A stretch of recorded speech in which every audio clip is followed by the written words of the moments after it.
I was reading about this the other day and felt like this is definitely something that's going to become Chelsea's important. like, wow, I do this all the time. Well, we didn't have to say that part, but okay. Hey everyone, welcome to the SOB Marketing Podcast, where we celebrate the SOB that you are, and if you haven't figured it out yet, we mean small-owned business. We don't mean SOB. Listen, we know that as a small business owner, you are working hard on the daily to keep your business fully operational while trying to promote it. And while some days it may feel like the business is owning you, if we're being honest with each other, I bet you would admit that you wouldn't give up the insanity for anything. Our commitment here at the SOB Marketing Podcast is to give you the real talk, what works when it comes to advertising, marketing, promoting your business, and then what doesn't really work. And Chelsea and I promise to always keep the conversation real. What is Nostradamus known for? Nostradamus? Yeah. I don't know what that is. You don't know who he is? No. Wait, is that Dracula? No, that is not Dracula, okay? Nostradamus he's known for his famous predictions. And today, guess what we're doing? Who am I thinking of? Nosferatu. That's what I'm thinking of. Okay, I'm sorry, Vivian. I ruined your introduction by not knowing. Okay, so Nostradamus, there are some predictions that he was pretty famous for, and we're bringing our own version of this today. Yes. We are playing like Nostradamus, and we are going to give you our three, a total of six, because marketing predictions. Okay, yeah. And this isn't crap that we found on the internet, y'all. This is stuff that we are seeing and we believe is truly going to happen. And so basically, you are giving us a virtual handshake right now. So if any of these come true, you owe us $100. Yes. And I'm joking. I wasn't. No, I am joking. Okay. We each have three. I think Vivian may know my three. I don't know her three. So we're going to experience this together, y'all. Yes. And I think we're going to go tit for tat, maybe? Yeah, we're going to go tit for tat. Okay. Do you have you don't have a hot take, do you? I don't have a hot take just because this is, we're giving our predictions. Yeah. Not necessarily. I feel like my predictions are going to be hot takes in themselves. So there's also no TLDL for this episode because, again, we're just going to list and have some fun conversation. What we think is going on and going to happen in the marketing world. Yeah, and listen, we're ready to go toe-to-toe with you guys. If you don't agree with us, if you're like, you girls are cray-cray and that is not going to happen, we want to hear it in the comments, okay? And tell us why. Well, that's important. Don't just tell me I'm wrong. Let's have a conversation why you think I'm wrong. That's right. Okay, Vivian, do you want to go first? You want me to go first? You go ahead and go first. Ooh, okay. Well, I'm starting out with Rage Against the Machine. And it's that my first marketing prediction, is that hating AI will become cool and trendy. Okay. So it's going to be the cool kids club is going to be hating AI. Yeah. Now, I know this sounds like I just want to... be a hater? Well, be a hater, and also I'm already very, anti-AI, so people are probably like, you're just trying to say you're right. No, I do feel like we are seeing a lot more AI hating, or as people are correctly phrasing this, human-centric marketing. Yes. That's really what I'm talking about, but I like saying AI hating more. I will say this you guys, please go. We have over 160 episodes now. Go back and listen to some of our earlier stuff because I think I admittedly told Chelsea that I say please and thank you when I talk to these AI chatbots like Claude or ChatGPT simply because I want to be in their good graces when they come and take over the world. That's slowly, she's always kind of been on the other side of it. And slowly, I think 2026 has been very hard on me and AI. Also, because I'm getting like a double dose of it. If I have to read one more email where I can tell somebody has used AI to write it, I'm going to lose it. I'm like, what are we? Just machines talking to each other? Like, please add some human context.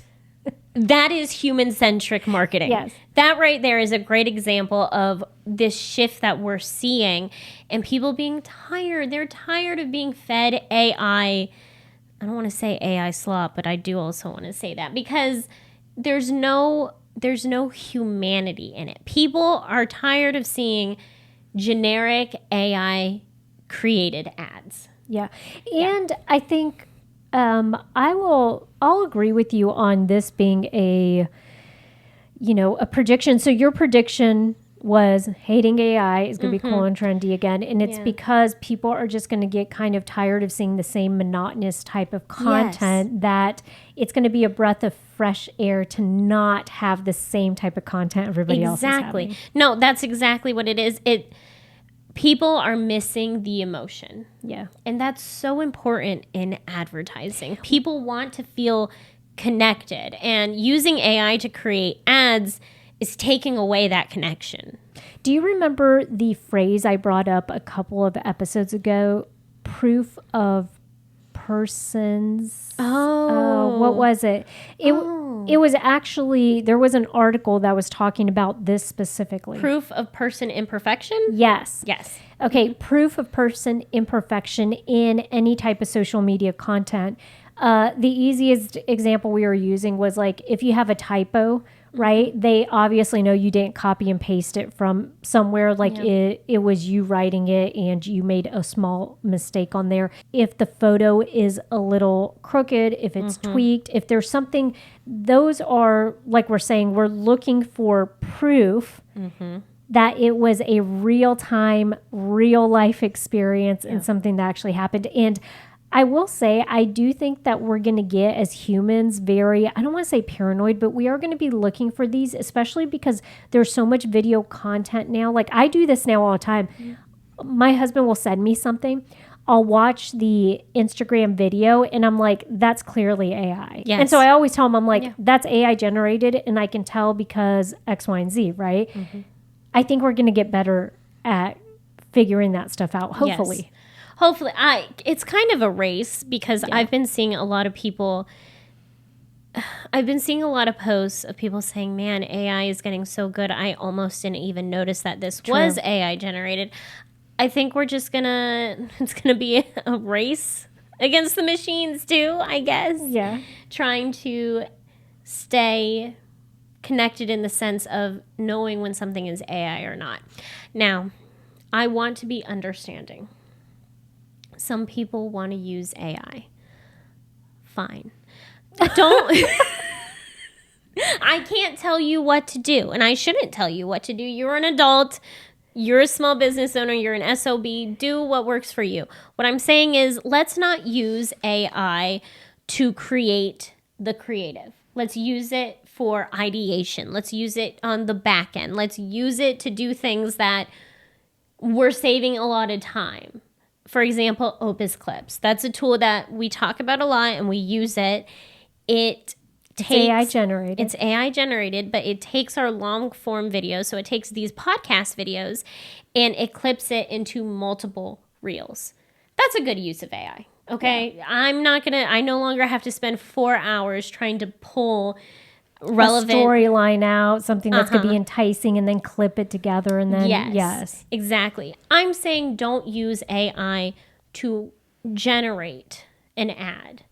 An example of people hating, well, maybe it's just me, but an example of not using, why you don't want to use AI in your actual like content. Yes, like Vivian said, she's tired of reading AI emails. When I was doing research recently for this podcast, I found a marketing blog, Vivian. They copy and pasted from ChatGPT. Okay. And you can tell. You can immediately tell. Okay, well, they lost all credibility to me. I don't trust your opinion now because you didn't even bother to rewrite anything. You didn't look at anything. You just copy and pasted what was written. The other thing you had brought up to me not too long ago, Chelsea, and it's still to be written how this pans out. You were talking about how there are already some cases starting to show up in the legal system about copyright or about intellectual property, about logos and AI stuff. And so if you're using these tools, how much of that content, how much of that do you actually own? And can you say, no, that's mine if it's freely giving that same information to everybody else, right? So there is a lot to be thinking about in that area too. No, exactly. So can I share mine, which is very maybe similar along these lines, except for I think that marketing is going to get back to basics. And what I mean by that is 73% of Gen Alpha, so that's people born between 2010 and like 2024, I think, or even 2025. That's so okay, young. So think about it. If they're born in 2010, they're what, 16? Around, 16 years old. I don't like this conversation. So 16-year-olds and younger, they think about this. They are what we consider true digital natives. That makes sense. There are people who did not know a world without the internet, without online stuff, social media, all of that. And these studies show that 73% of them prefer good old-fashioned brick and mortar shopping. I love that. Yeah. And so what I Nice. think, and to pair with that, it wasn't just the study that I've been seeing out there where it says like, hey, it's almost like what you said, hating AI is going to be cool and trendy. We talk about listen, I'm in my 40s. I finally get what older people were talking about when I was growing up, where they say, just wait, it comes back. Like trends will come back and revisit generations. It really is. The stuff that I had in the 90s, all the clothing, I should have kept because it's back in style. But I think the same can be said for marketing. Sure. And if the data is showing us that the younger generation is liking the brick and mortar shopping more than the online shopping, what pairs with that is we're actually seeing an increase of bigger businesses, bigger brands spending more money in their in-store experiences. And so I think that's a good indicator that if that's where these larger businesses are dumping their money to make sure that the experience in the store is something that is good and that's going to keep people coming back, it's not outdated. Okay. So yes, we are moving towards AI seems to be the talk of the town these days. Yeah. Online shopping seems to be the talk of the town, but I get the feeling that some of these marketing trends, marketing initiatives, marketing campaigns, that we're going to get back to basics with them as this generation comes up. I agree. I can see that happening. Yeah, and the key part here, the one thing I will remind people of though is that may be good and well, and you're thinking, wow, that's really interesting information that age group prefers to go in store and shop. If that is not your target audience, how does that fit into what you're doing? So I'll just remind you, even though that's a prediction I have, that may not change the way that you do your marketing or change the way that you go about promoting your business, simply because depending on who your target audience is. I love that clarification. Thank you, Vivian. My next prediction goes in line very well with what you just said. Experiences are in. Experiences are hot. Experiences are the cool and trendy thing. Again, so hating AI and then experiences. Experiential marketing will continue to grow. That's my prediction. Now, experiential marketing, Vivian, is something that we have already talked about. It's already something that's popular right now. I bring this, though, because I feel like it's going to become even more important past 2026, it's going to continue to grow. I do not think it is a passing fad. All right. So tell me what you mean by experiential. By experiential marketing. Okay. That's your pop-up shops. Oh, okay. That's when a business hosts, I don't know, like a wine night. Okay. Or when they have a a great example and a business that does this amazing is Love Spell Books. Okay. Here in Somerville.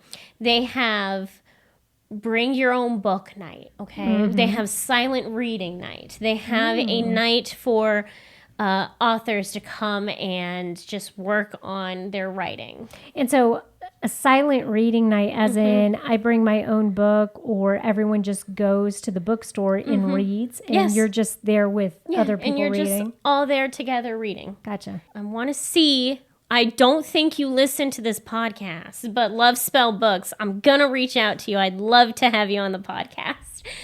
But yes, having experiences as a group, as a community, already big, it will continue to grow because human-centric marketing. It relates to human-centric marketing because people want to interact with people. Mm-hmm. They want to have that human connection. Yeah, and this kind of goes hand in hand with, we have talked about before how community building is such an effective marketing strategy. Yeah. Right? Mm-hmm. And it's a great way to show people what your business is about, and then also get them to kind of become your advocates because they see you doing the work, right? They are sharing in the resources. There's a camaraderie there. You're giving them a space to be able to bond with people and to, I think improve their lives if it's a good community.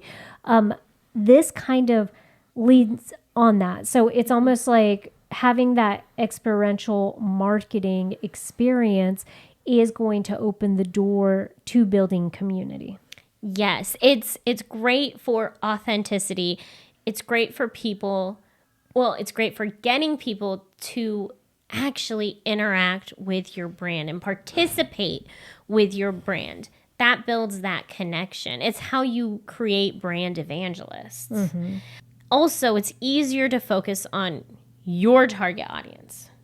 So if someone's showing up to an event, for example, I want to get into writing, Vivian. That's something that I'm going to work on. Okay, well, we're not going to have this conversation on the podcast, but... Because I've been telling her to for the last 3 years. Okay. I want to get into writing. I'm going to go to a writing night. Yes. That's me showing up to that event. I am actively searching for that kind of content or that kind of experience because Love Spell Books is offering that. We're a good match. Yes. It's finding your target audience without having to put I don't want to say too much effort. You know what it is? You're waving your freak flag. Yes. You're waving your freak flag, and the people who are those freaks will see it and they'll come. Let's build a community. Yeah, and it's also a great, we often talk about how sometimes in marketing, it's not necessarily about the sale. We were just talking about this with networking, okay? Yeah. Going to a networking event isn't you pitching people. You should not be pitching them every opportunity you get. Really, it's about trying to establish a relationship.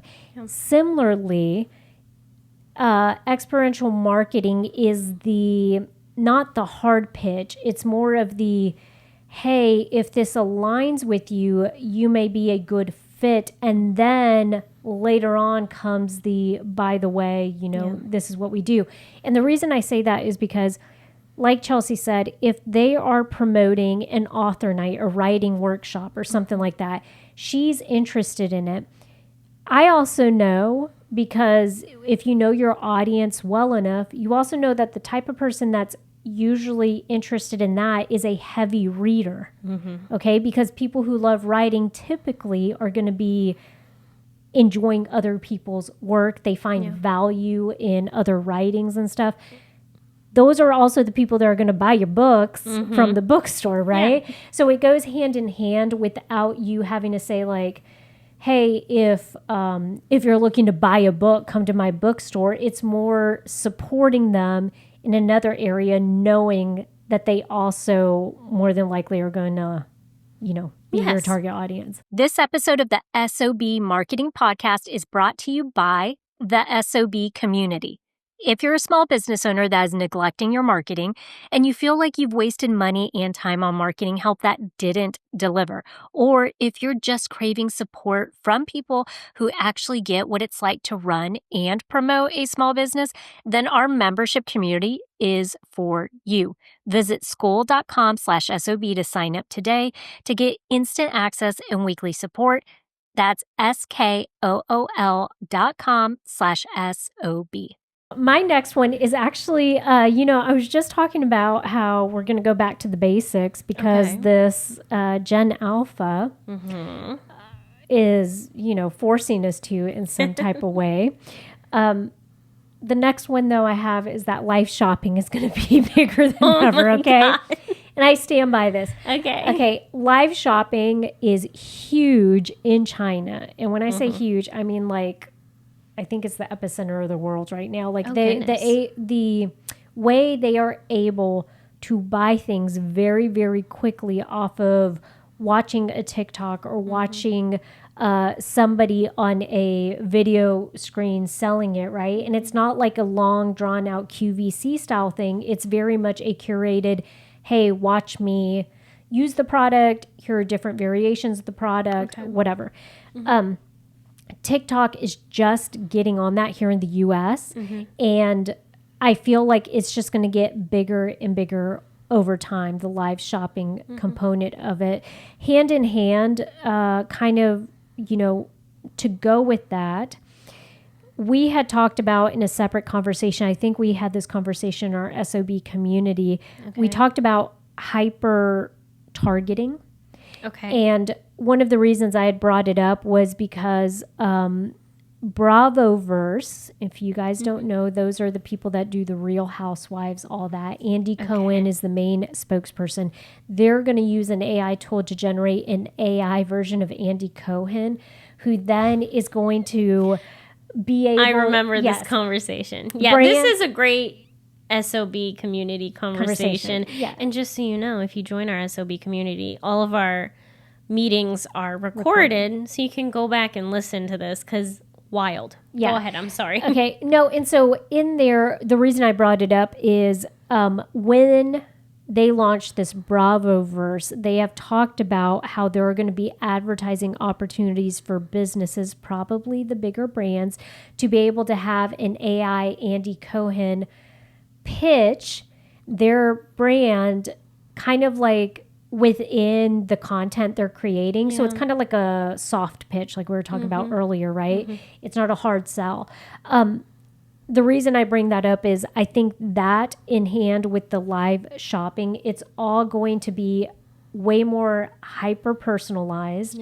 And people, even though the Gen Alpha crowd is not going to be the crowd that's going to be all about this live shopping necessarily, I do think that everybody else is going to get on board and do more of that. They're going to be spending more dollars quicker online if we make it easy enough for them to do that. So I think 2027, 2028, you guys just get used to live shopping. Just know that's probably going to be the norm. Moving forward. People scrolling through, being able to click on stuff to be able to buy things very quickly. Okay. As a marketer and small business owner, I love that. That's great. As a consumer, I'm not doing that, but I don't need to make it easier for me to spend money, Yeah. But I can definitely see how that is where things are headed. Yeah. Part of the reason I also want to mention this is small business owners, hear me when I say this, and I am one of you, okay? I do this horrifically. We need to get very, very comfortable pitching ourselves or talking about our products and services in a manner that isn't, it's not, we're not shy about it. We're not, what do you call it? Asking for forgiveness. We're not saying sorry. We're just, the thing is, if people are following you on TikTok and you're a small business owner, talk about your business. Okay.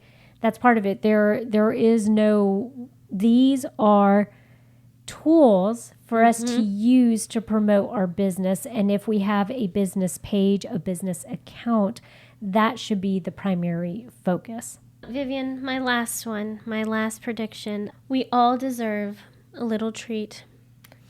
Treatonomics will become more mainstream in marketing. So what is Treatonomics? I was reading about this the other day and felt like this is definitely something that's going to become Chelsea's important. like, wow, I do this all the time. Well, we didn't have to say that part, but okay. Marketers are beginning to focus on little treat culture.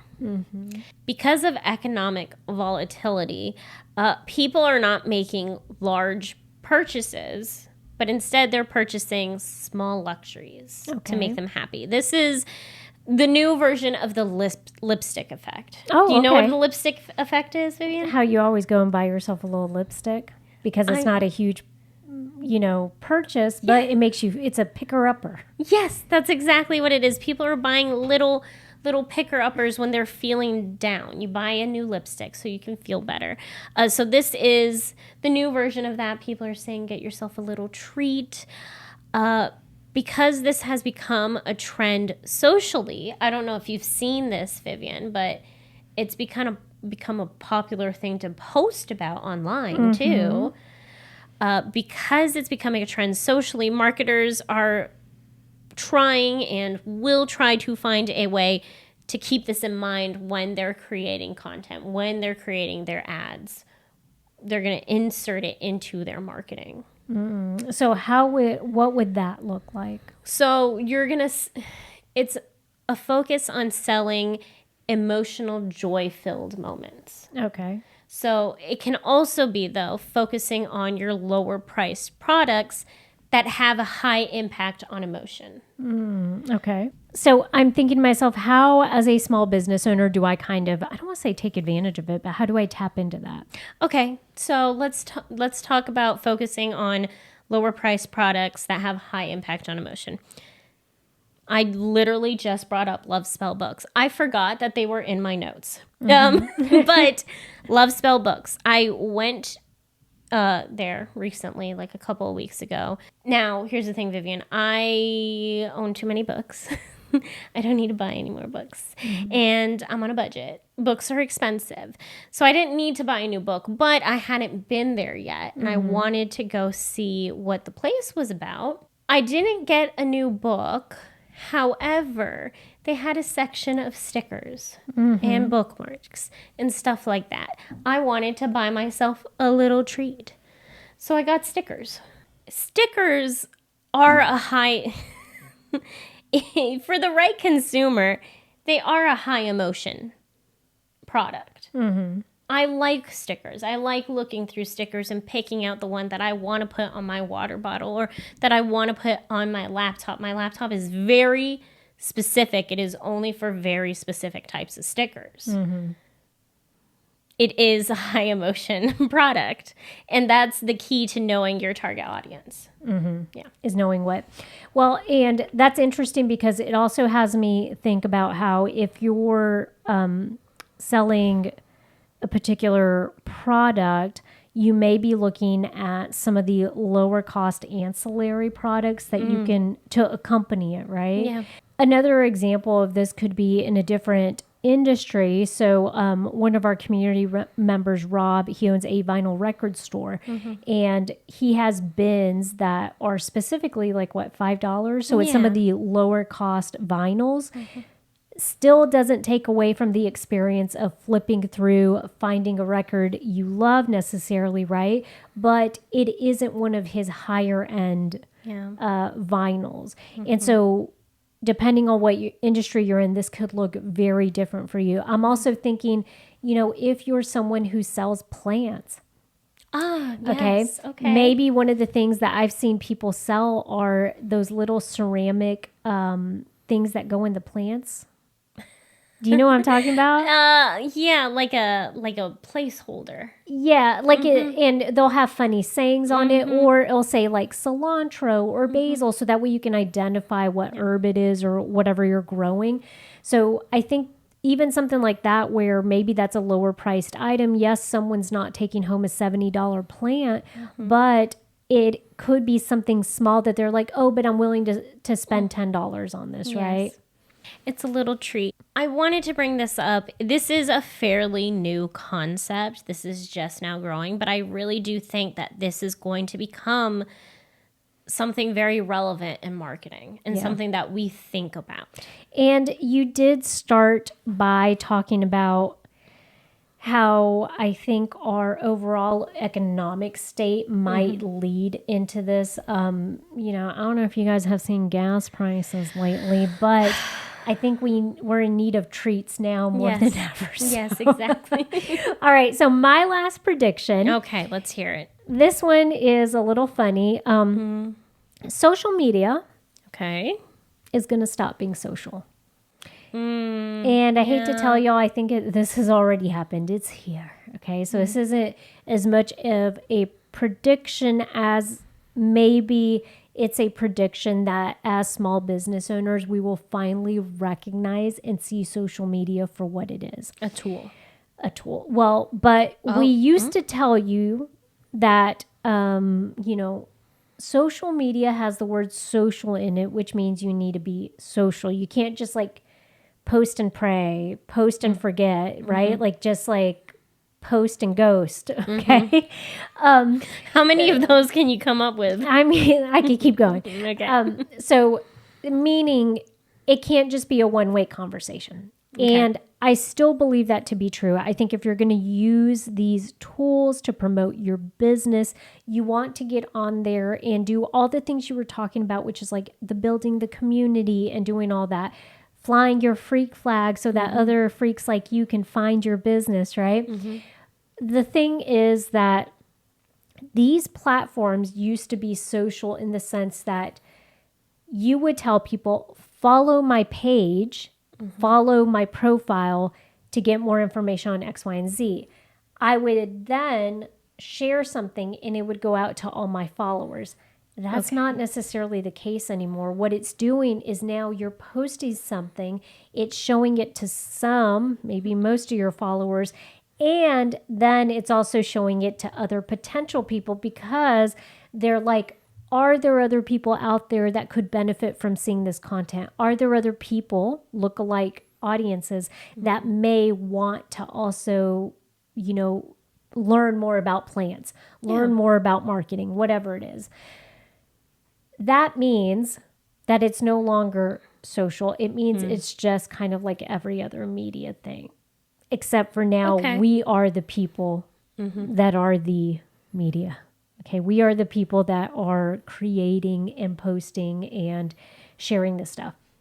I bring this up to say that it has a place. Okay. I think we need to rectify about how we use social media and we need to put it in its proper place.